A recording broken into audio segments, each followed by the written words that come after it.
Caitlin Clark, her teammates not defending her. People are making too much of it because everybody goes through this. Every level of player, black, white, 100%. Male, 100%. Female, like it's consistent.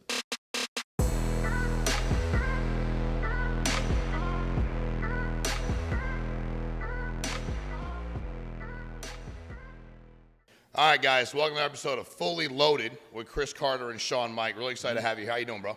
Very good. He was just telling us about his vacation in Italy, and he said, I like when you talk to people that get through all the other stuff and they just hit like commonsensical things. And he said, I said, how was it? And you said what? It's beautiful, but you need to really like or be in love with the person there because you are interfacing 23 hours in the day. So it can make or break it. No, absolutely. For you, it's great, but I'm saying if the wrong person was there. Yeah, it's kind of like the pandemic. After the pandemic, you knew if you was in love with a person or not. It's like. Yeah, you couldn't hide that. No. Every minute of every day. All right, I've had enough of you. All right. So let's jump into it. I was listening to Matt Barnes talk the other day about Caitlin Clark, and what I heard him say was what he was frustrated about is her teammates not defending her. Whether they think she's the greatest player in history or not, if you and I are on the same team and I knew I needed you to win, there's no chance that anybody from the other team could get to you. Right. No chance. I don't, because that's one thing I'm good at. Like I will fuck you up if you try to get to him. But also, Chris, if my man over here, he might be the long snapper. I ain't letting you mess with him either. Honestly, No. you're on my team. We all in this. Yes, together. And I see her getting knocked around, and then I go like, she's a rookie. I get it, but dude, your job is to stand up for her. First, well, let's start there. When he said that, what were your thoughts? Well, first of all, I like Matt Barnes. Yep. I like what he's about. I like the way he approached his pro career. I like his energy. Yep. And I like how he's transitioned into media, doing some really good things. Steven Jackson, they put out some good stuff. The thing about all pro sports, there is a rite to passage. Okay. Like, and the veterans, they kind of hold the keys to the gate to that. Now, you know, I've been in sports my whole life. And from the time you go to the middle school team to the high school team to your college team, and college into the rare air of the pros, it's always about they're better, they're bigger, and they're more physical. Okay. In all sports. Okay. And the veterans are those who are there before you. They always try to either intimidate or let you know that this is a different level and it requires different things. When we drafted Randy Moss could not, the test at the combine is bench press 225. 225 pounds on a bench press many times. Randy could not bench press 185 one time. Which is mind-boggling. So we're playing the most physical sport. You don't think we as the Vikings, you don't think Chris Carter wouldn't let nobody intimidate him, take him out of his game, especially before he knows the game? Yes, we strategically had people on the team to make sure that no one. Randy, when he give me an example. Who was on a team that did that? What was their job? Well, we know that it's harder to do the job if you're a skilled guy because you're relying on a lot of people. 100%. And once you throw the ball to us, all these other defenders are trying to come down the field to get a shot at you. Correct. So the offensive linemen, they're the best unit in all of sports. All right, smart guys. Those guys, when you get the ball, they are coming to try to do that extra to peel anybody off that's trying to get a cheap shot on you. Correct. And it's an understanding. There's a hierarchy in these sports, and people know that the veterans have to protect the younger players until they get some season, until they get the right weight, till they get into the weight room. I don't know why people should be surprised about this. They did the same thing to Steph Curry. But did Steph Curry's teammates stand up for him? Absolutely. Then why don't hers? Well, this right here, now I'll give her teammates the excuse because the way it happened, the incident happened in the backcourt. So they might be 75 90 feet away from where they were. There was somebody inbounding the girl ball. came over and picked her up. There was the defender, Yeah. and it was her. Now, the young lady that threw the ball in, she was the closest one to her. She didn't know if they were going to call a foul or not, and she was just a little stunned by it. But after that, she should have known what it was. Got it. Caitlin Clark, the only way you're going to be able to stop her is, number one is make her go to her right hand. Most of her deep threes are to her left, crossover dribble, getting over to her left. So everyone that's had successes, make her go right, and be more physical with it. They tried to do it in the NCAA tournament. When they weren't successful, she was able to get her shot off and work her game. In the WNBA, they are not going to allow her to do that. So people are making too much of it because everybody goes through this. Every level of player, black, white, 100%, male, female, 100%. Like it's consistent. But the only protection are the veterans on your teams. So, because first of all, I agree with everything you're saying, because I think that it's in anything in life, it's a rite of passage. You had an older brother? Your older brother whoop your ass? Oh, yeah.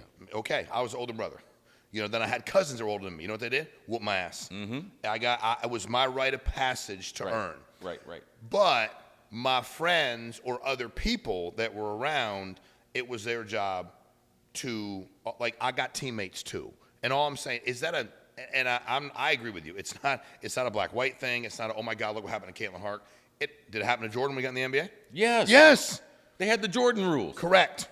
But did dudes on Jordan's team stand for that shit if they were banging his teammate like that? No. And they adjusted. Correct. Do you think that her teammates are going to adjust? Absolutely. You do? Yes. And this is all new, by the way. Meaning, like, the WNBA, dude, I'm sorry, but how long has the WNBA been around? Over 20 years. And I'll be honest with you, I've been paying more attention to it the last however many months. Not because of Caitlin Clark, because everybody's talking about it. It's interesting to me now. It's got a dialogue. It's entertaining. It has a storyline, and I'm interested. Right, and the economics of it is the storyline too. Yeah. Or the lack of economics. They are trying to build the brand. Caitlin Clark and others will help them do that. But you can't lose the foundational truth that the women the last 20 years have built this platform that 100%. It's ready to explode. Like their collective bargaining agreement, like that needs to be negotiated because there's no man's league that would ever give the power to the league the way these women. They selling jerseys.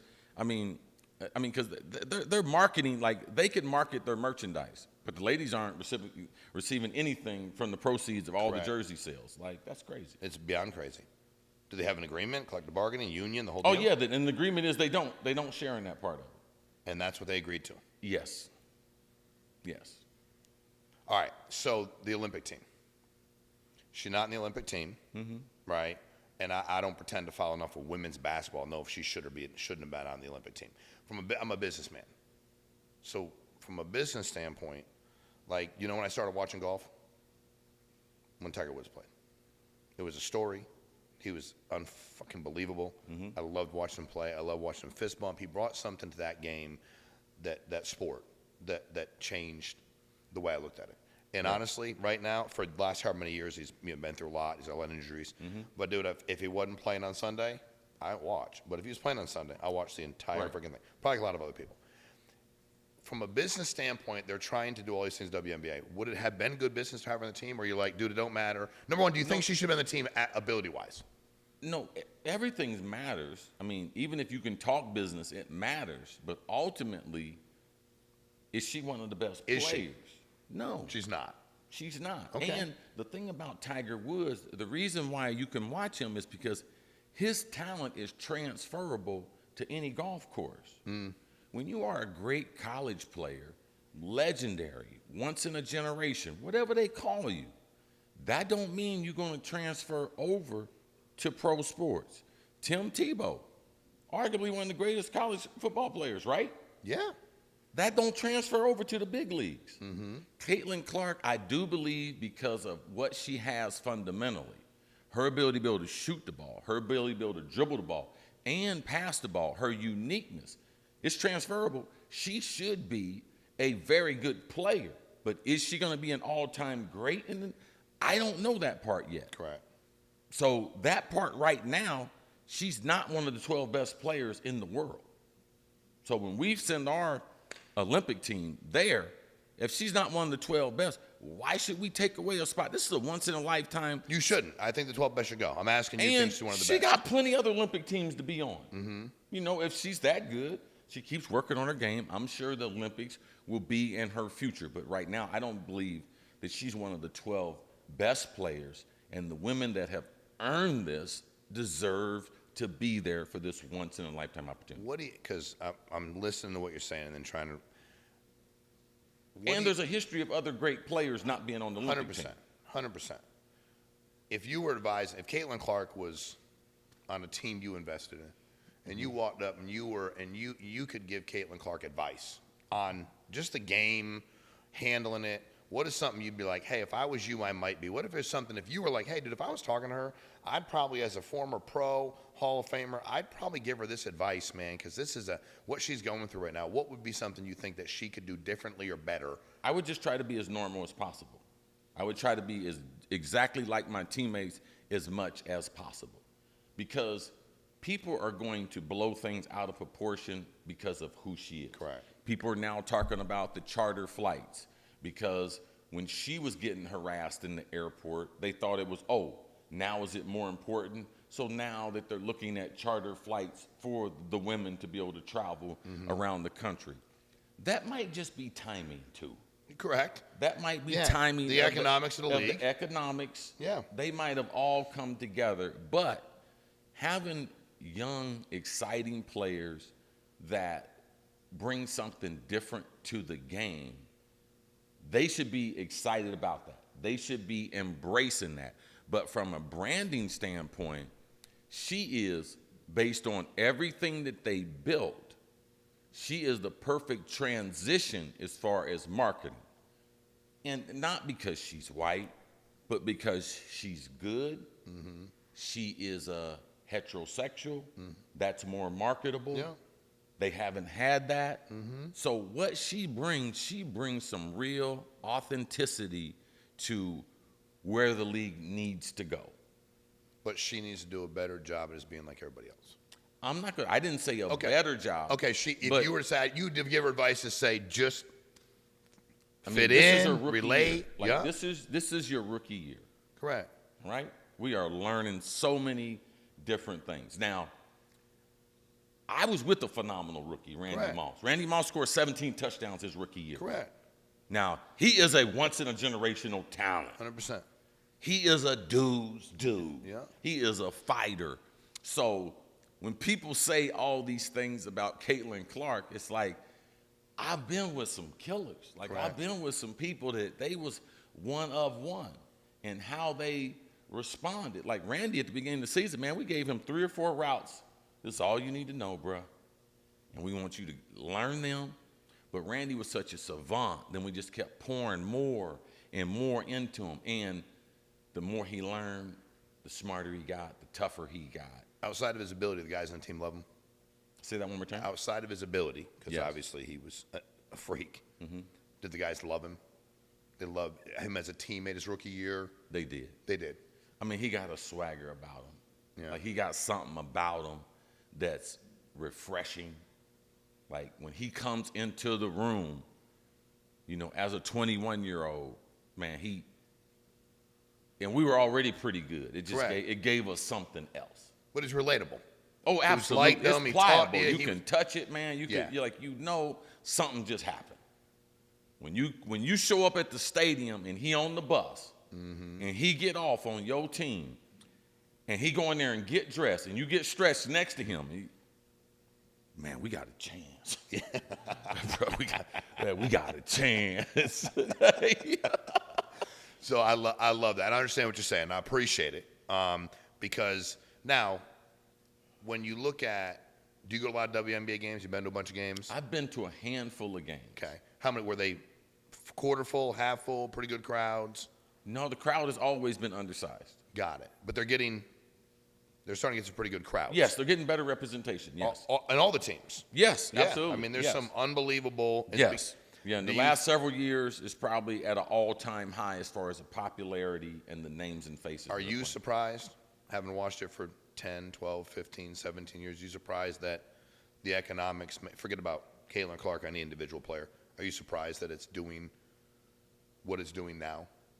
It's still been around and it's doing what it's doing now? I'm not surprised because the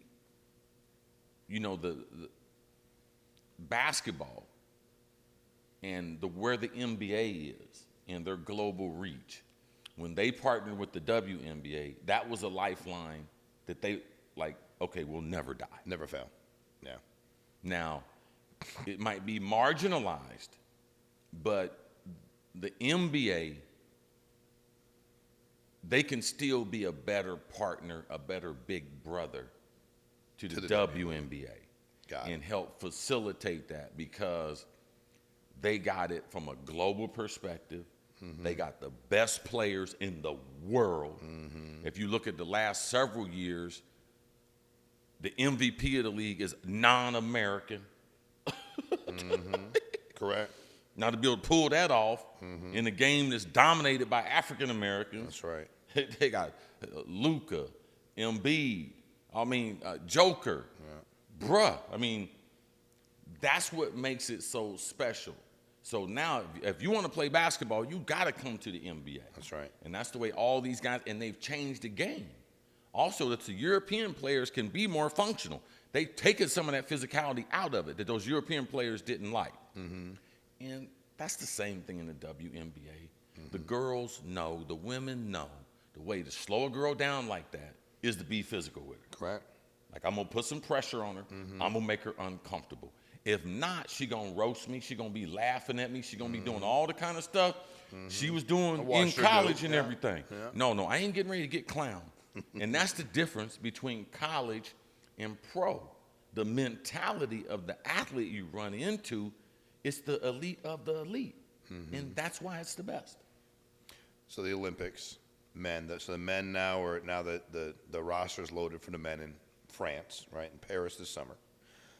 There's still a lot of really good basketball over the world. Obviously we know we need to do in the NBA. What do you think? What do you think that's going to look like their run this summer? These NBA guys. Is it going to be just a bloodbath? Yes. Are they going to run through this thing? Where we are as a country from basketball standpoint, there's few that compete. Mm-hmm. And you look at it. We're at the end of the LeBron. We're at the end of Steph Curry. These are some of the greatest players that ever played. Their talent transitions to any era, as far as their greatness. So, yeah, last Olympic, Kevin Durant. Last Olympics, LeBron. Yeah, it's going to be, they're going to have a good time. LeBron probably getting ready, for one of the last season in the NBA, or second to last season, in NBA. So, I look for them to be focused and, we've been embarrassed just enough on the international stage to have enough respect for it and go about it the right way. So what got them to do it? Well, who decided? Because for years now, a lot of these guys opted out, right? A lot of these NBA guys are like, hey, dude, I'm not, I'm good. It seems like everybody's playing. Is there anybody this year that... I think that we have the best players playing.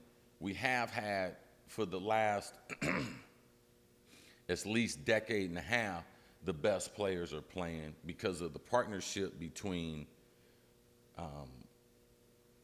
NBA basketball and there's a group called USA Basketball. Mm-hmm. And Coach K used to run that. And Coach K's relationship with Kobe and with LeBron, that helped get the guys to want to play.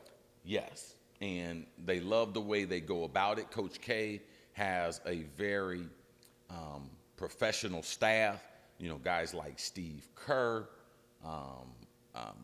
my man from San Antonio, Popovich, like all these guys' involvement. So we have our best coaches coaching our best players, which it made it more enticing for our best players to be involved. So, switching gears, University of Connecticut wins 2 national championships, and now they're talking about Coach Hurley being courted to coach the Lakers. I don't know if they've decided if you heard anything about. Yeah, we haven't heard if it's the last. It's like the Pope. We're waiting for the smoke to come out. What do you think is going to happen? I don't like it. What do you mean? I don't like the fact. I mean, what he's doing in Connecticut is special. Very. Like it's special. Agreed. In this era, the portal, and I love his press conferences, man. Yeah. I love watching him coach. Like he's got a great personality. Like man, he's in the right job, and the NBA is so run by the players. Like they spit out so many good coaches. They ruin good coaches' reputation. All these dudes got guaranteed contracts. Like like LeBron's not gonna be there. AD, what's he gonna be without LeBron? Like Right. how enticing? Like how much money you need to make? I'm sure UConn that they could come up with the ducats to be able to make. You would think. Like, why would you even have a guy to be enticed like that? Like, he is a once-in-a-lifetime type coach. And UConn's had a couple of these. And when you have that good fortune, man, you got to try to do everything you can. He can't go on that interview. I don't even want him to see it. But he went. He got an airplane. And when that happens, enough conversation has happened to get them on that plane. Well, being a Jersey guy, being a hardcore, also, he's going to coach the guys in the NBA that way. I mean, he's gonna coach like that. He's gonna stomp his feet and grab dudes and get in their face, and that's gonna work in the NBA. And you're gonna take your jersey. And you got 82 games. Correct. You can't do that for 82 games. You can't games. yell at the press after the way he does it now. Like you can do that in college. Correct. You can't do that 3 days a week. It's a different ball game, I don't man. get it. I mean, I'm from Connecticut, so obviously I'd like to see him stay. I'd love to see him go for 3. But my deal is not knowing a lot about it. What the hell's the AD doing wrong where he gets on an airplane? Because he seems to love it. I don't know what the money is. I don't know what they didn't offer. I know they were dragging their feet a little bit, I guess, getting something done. But I don't know, whatever they got done, like you said, how much more? You talk about, I mean, there ain't enough guys over there calling up the AD going, hey, bro, what are we doing? Man, what do I need to throw in? Yeah, how can I help this How can I help, man? Like Hurley, 2 in a row, 3rd. This is special, once in a lifetime, once in a basketball lifetime. Right. Supersedes ours. And kids from all around the world, kids in North America, they're trying to go to UConn for that guy. Yeah. All right? Ain't nobody going to the Lakers for him. You're an Yeah, NBA correct. free agent. It's about, man, where my money Where am I getting my money? Yeah. Who the Win, coach? I don't care. Who's paying? Yes. And by the way, who's coaching the team anyway? The dudes with the guaranteed Correct. contracts. The dude with the guaranteed does it contract. matter? And, man, I love LeBron to death. But, man, as a general manager, man, that dude is average to poor. Like, that dude done got some coaches. Got him fired, yeah. Oh, that dude, he done some stuff to some coaches now. Correct. Like, LeBron, one of the greatest players ever. But that other stuff, man, no doubt. And then once you get involved in that, I'll use his own words on him. Then is the main thing. Correct. It's not. So me, I always like to stay separated. So when it was time, I got a job to do. That guy got a job to do. That's right. And we can do them together. Correct. But I got a job to do. And selecting the coach is not going to be it. Well, he was just on, Hurley was on, I think it was Reddit. He was on Reddit.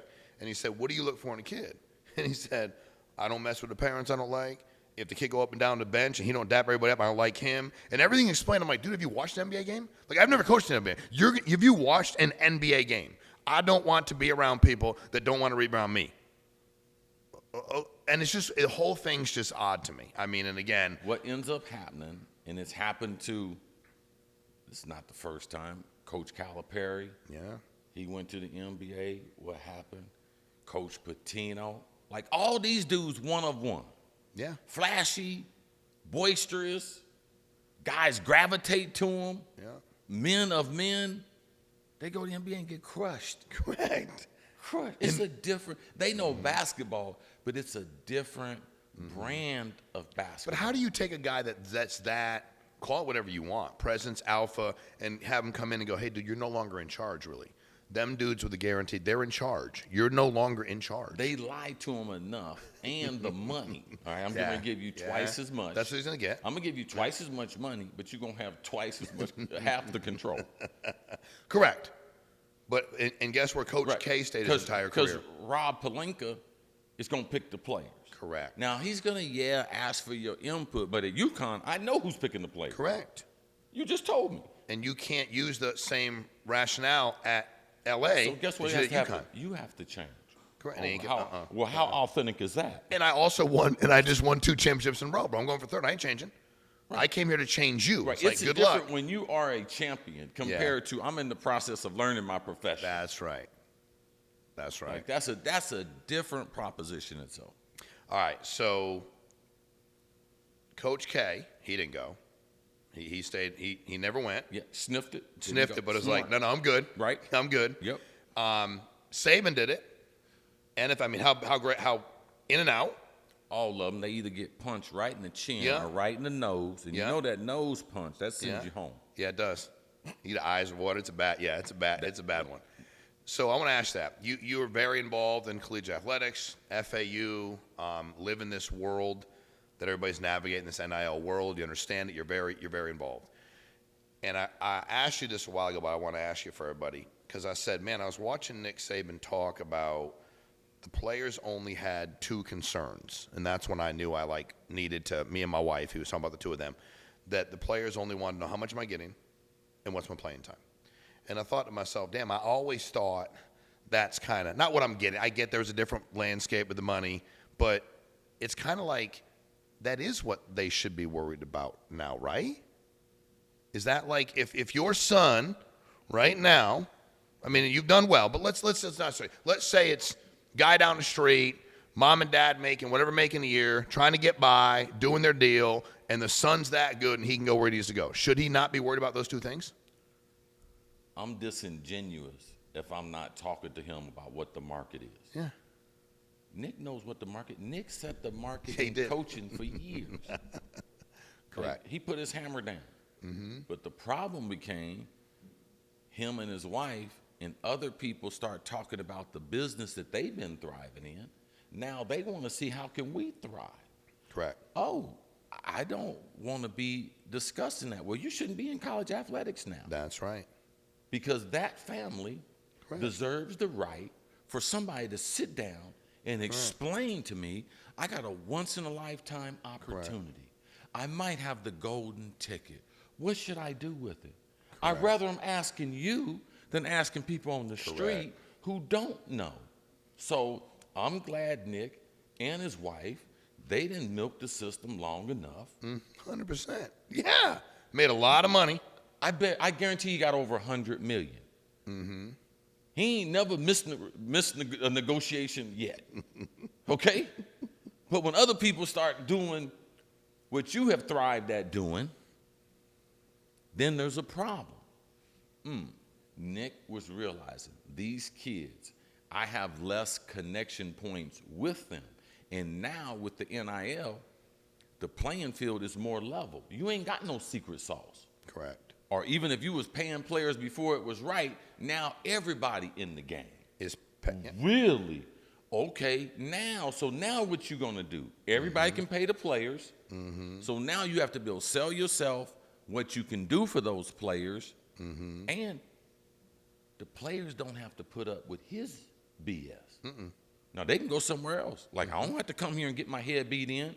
And there's other ways to get to the NFL besides going Nick Saban and Alabama way. Because Nick Saban, you go play for him, he is taking years off your career. You might get drafted a little bit higher, but you ain't playing longer. Why? The practices are so physical. Really? What he demands from you is not ordinary. Really? If you look at the number of injuries and his track record of players, especially at Alabama, and the amount of surgeries they had, like one of the goals at Alabama for the players was, man, get out of there without a torn ACL. Really? Yes, Because absolutely. the practices were that fucking brutal. Oh, yes. The weight training, the running, the conditioning. There's a reason why they won all those national championships, but they got goods going on goods. They got more 5-stars than anybody in the country. When they decided to have a scrimmage, they got 20, 25, 35 stars. If you get 6 or 7 5-stars a year, which they were averaging, before the portal and all that, over the course of 5 years, dog, you got 25 to 30 creatures out there on the field, okay? Like, so the type of scrimmages, the type of things that you can do to the players, it's not normal. The type of intensity that you can bring, the offensive and defensive line, those battles, outside, the premier athletes, defensive back going against wide receiver, those things, man, he can do it on a high level.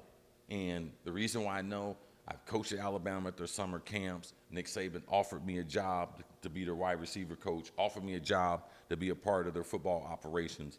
I turned those things down at the time because I was working at ESPN and I wanted to stay in TV. But, you know, I know Nick, I know his program, I know Kirby Smart, I know how they built it, and it's taxing on your body.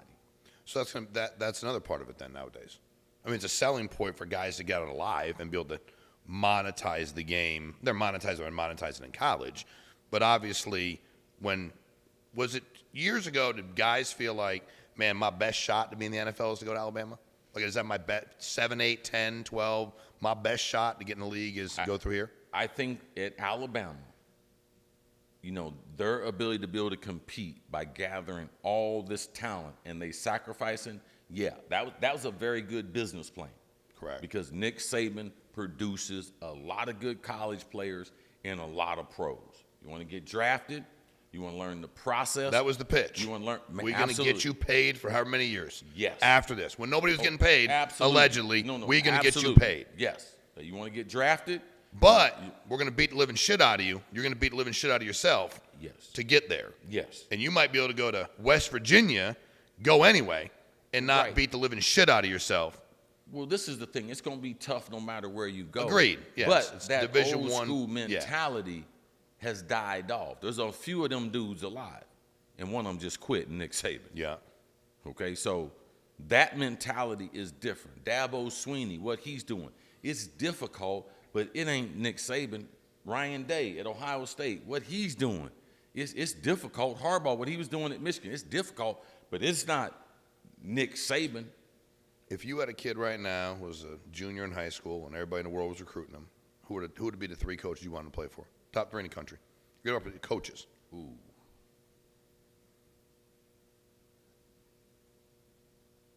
The top 3? Yes, sir.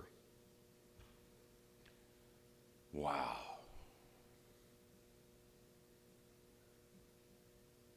Well, I think 1 and 2 is a lot more simple than number 3. Number 1, because I personally know him, I know the type of human being he is. I know the type of leader he is. Kirby Smart at Georgia is the real deal. Really? Why? He cares about the players. Okay. Former player, Nick Saban, disciple, understudy, knows his football, great teacher, great, and cares about the kids. Like he cares about the kids, but he's got a greatness like to him. Mm-hmm. Like he knew he was gonna be. He's got like a, you know, when people know it, when his own swagger. He's got his own. He's got his own little thing, and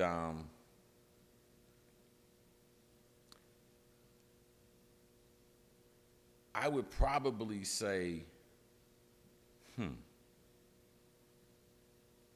this is difficult.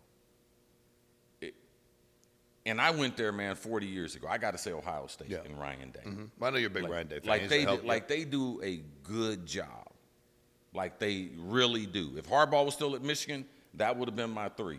Got it. Georgia, Kirby Smart, Ohio State, Michigan. But I say I like the Oregon coach. Okay. And like the fact that he didn't go to Alabama. Dan Lemming, whatever his name is. Okay. Sorry if I got that wrong, but man, he's done a great job, and they got great resources out there. I listened to a lot of press conferences, and the way he's developed that team to be more physical than they've been before. I think those would be the spots, and you know, yes, I might have missed one guy, but that's good. That's good. This year, we're going to talk a lot about football as we get rolling. Mm-hmm. The NFL. if guys are out, people ask me, that's funny, what the number one people think ask me if I talk to you, they go, because all my friends are degenerate gamblers, is they'd be like, who's going to win a Super Bowl? I'm like, I don't know. Who's going to do this? I don't know. They're all trying to. If I were to ask you today who you believe, based on what you know going into next year, the NFL, I think I know who the top three are, odds-wise, but who are your three favorites to go ahead and win the championship this year in the NFL? It has to be Kansas City. You know, not only what they've established, but the ability to do a three-peat, like to even put yourself in that position. Correct. And they've had a good offseason. You know, you got to take that combination of Patrick Mahomes and Andy Reid serious. Like when Tom Brady and Belichick and them were in the middle of their career, if we would have took a serious approach and say, are we not watching history here? But we always want to fight the good fight to poke holes in it. Which one of them is it? They not that good. They just won by a field goal. They just won again. Yeah. We're going to hate on it no matter what. People got to hate. If we had just rolled that. So we should ride this, KC. It's a beautiful thing to watch. Travis Kelce is a real dude. Yeah. And if for nothing else, he bagged Taylor Swift. He did bag Taylor Swift. Hey, tell me what you said when I asked you the first time about Travis Kelce and Taylor Swift. Come on, tell them what you said, because I said, "What do you think about Taylor Swift and Travis Kelce?" Tell them what you said. You do it the way you can do it. Well, this is the thing. You know, I went to my wife for something like this because, like, she's more of use your wife. She said this. That's right. Get your wife's input, because she's more of an expert on human being and their reaction to things and everything. Correct. So she was talking to her girlfriends and was like, man, isn't this crazy, this Taylor Swift? Yeah. Man, she fell for this football player, and then now all of the Swifties are on this NFL thing. And my wife looked at them and said, it's fairly simple to me. And they're like, well, what is it? And it's like, man, every once in a while, man, you run into one of them dudes. And them dudes, they do something to you to make you think, like, my head is getting ready to explode. I'm getting ready to go blind in one eye. I'm dead. This is not happening. And you never forget that. That happened. And so that's my, I got to put some stuff on it. I know you do. You know, that was her understanding of what happened to Taylor Swift. That's how she flew across the world to come watch a football game. Man, flew. She jumped on an airplane. How many hours to watch a football game? 14 hours to watch her man. So she must almost went blind then. But, whatever it was all right. Per your wife. We can't be mad at her. Yeah, that Travis Kelce, like he's a real guy.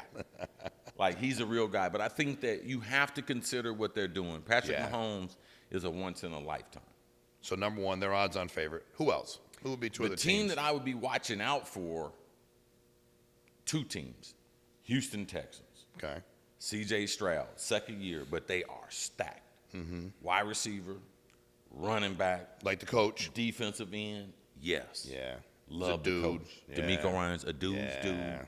Like, what they accomplished last year in that first year, like, we shouldn't be shocked. Like, they're the best team already in their division. So you got to look at teams that can win their division. Correct. Because you got to be able to get to the playoffs. The AFC is really, really super talented, especially as far as quarterbacks and everything. The team that I would put on the outside, on the edge, would be the Dolphins. I think the Dolphins can surprise some teams. Really? Because when you look at it, it's either going to be the Dolphins or maybe even the Jets. I like the Dolphins' personnel just a little bit better than the Jets. But Aaron Rodgers, man, going to cause a fuss this year. Like, y'all, you think he's been talking all that stuff, man? No, he's going to come out. He's Aaron Rodgers, dude. Aaron Rodgers is going to cause a... Now, what about Tua? I like Tua, man. You do? Yeah, I like the guys are talking about, because Tua lost a little weight and everything, like the skinnier Tua. Look, he been on the he did lose some weight. Yeah, look, he been like on the skinnier Ozempic Tua? or something. Yeah, I like the skinnier Tua. Me too. Yes. So I like the Dolphins. I like the Houston Texans. Kansas City right now, I think another surprise team,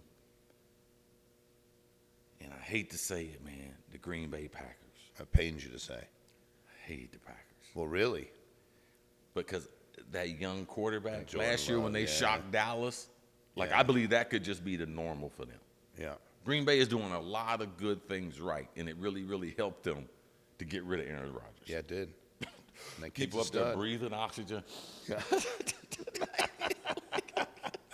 They don't like all that attention. No, it's and a lot of everything. work, yeah. But they got a lot of good football players really flying under the radar. And then, of course, you got to put San Francisco back in there because they're one of the most talented teams. Correct. Top to bottom. They've been there the last 3 or 4 years. Brock Purdy going into year number 3. I'm worrying about some of their skilled guys. Brandon Ayuk holding out for a contract. You know, what are they going to do with, Debo? You know, are they going to sign him to an extension? Are they going to try to move him? Because I do believe there's some volatility there, some financial things that could affect their overall productivity. But I think those teams right now are the best teams. Who can surprise you? Teams like Baltimore, Cincinnati.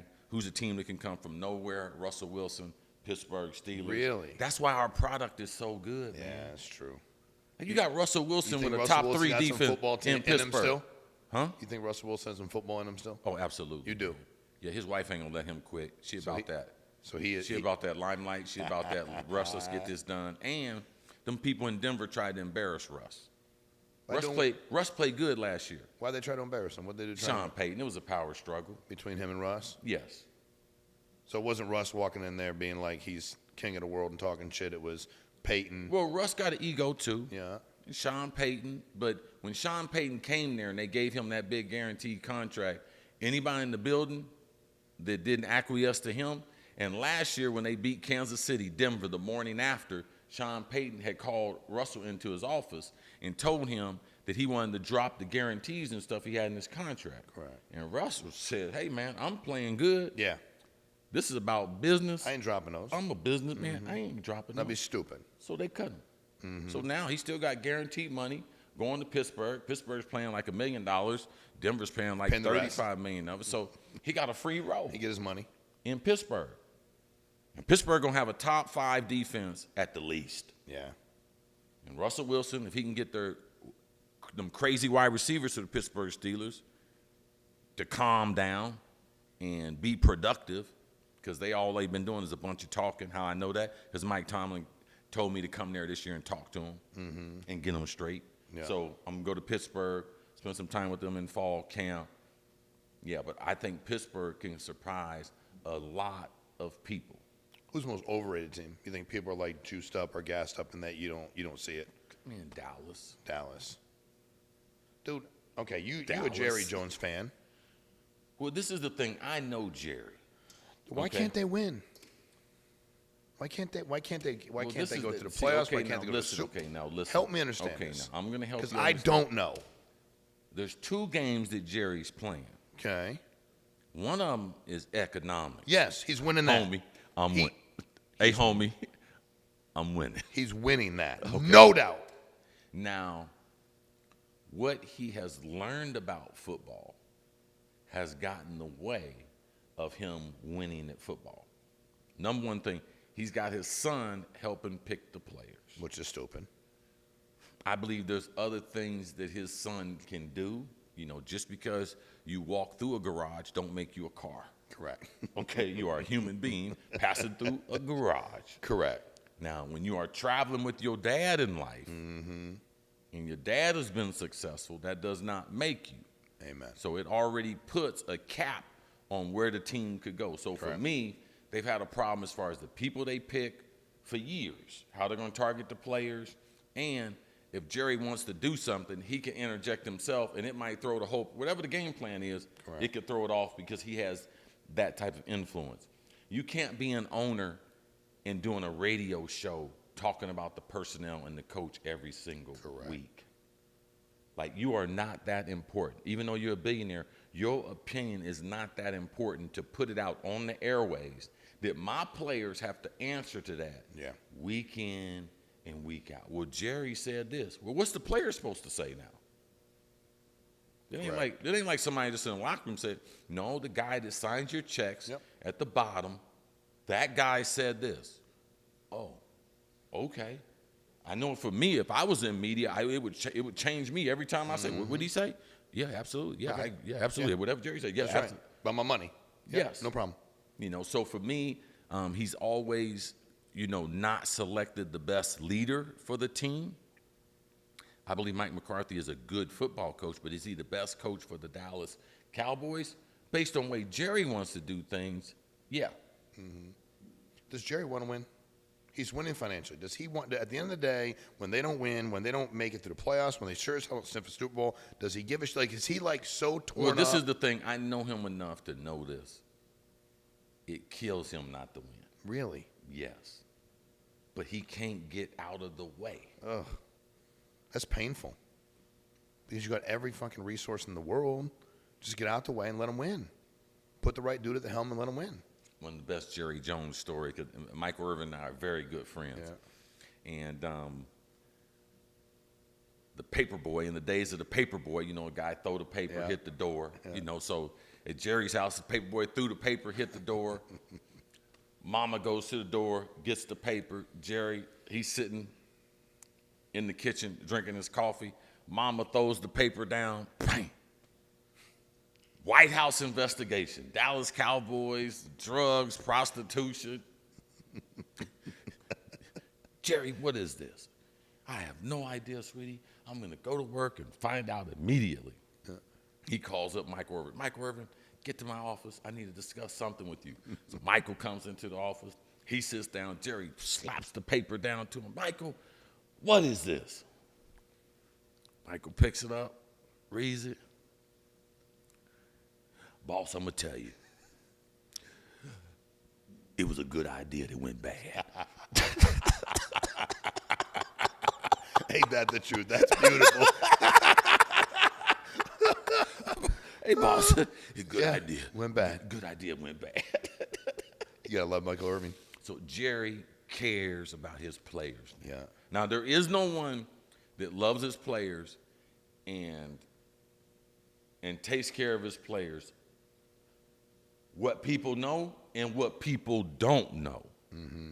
Like Jerry does that now. Yeah. Better than anyone besides Robert Kraft. Like they take care of their players. Like they really. A lot of shit people don't even know they do. That they do. Yes. That they ain't got to do, but they do it. Yes. Now that he's a top as good as an owner is, like He's the guy you got when you have a good idea that goes bad. He's the guy you want on your side. yes. He has the phone call you want to make. Right. Because he's not going to throw you away. Like he's not. No.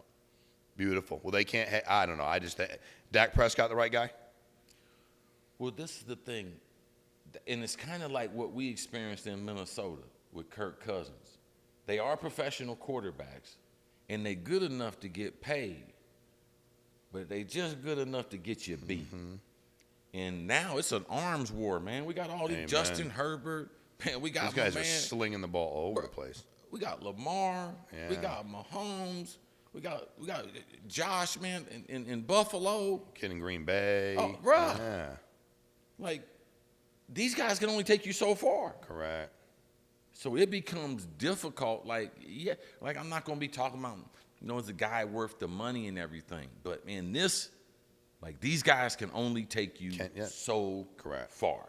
Because that other guy on the other side in this league is better than him. And if he's better than him, his chance is of winning are greatly increased because of that one position. He's going to touch the ball 80 times, more than anybody else. They have more influence on the game. So Dak is a good player, and there's nothing wrong with being a good player. But Dak Prescott is not a great player. Is Tua a great quarterback? Tua has a chance. He is to be great. Yes. Okay. Because he's a better passer than Dak Prescott. You take him over Dak. He got great. Yeah. Oh, absolutely. Any day of the week. Oh, absolutely. Yeah. Like he can throw. What he can do, you can't teach. Got it. That anticipation, seeing guys coming in and running in there and throwing into those blind spots, like that's amazing. Yeah. Like that is amazing. And his recovery from getting knocked out and the way he looked, the way he's looked the last year and a half, it's been an amazing transformation.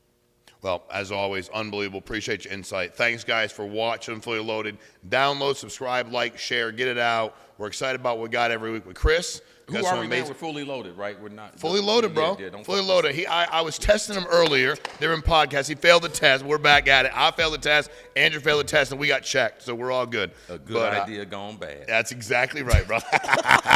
We'll see y'all soon. Appreciate y'all.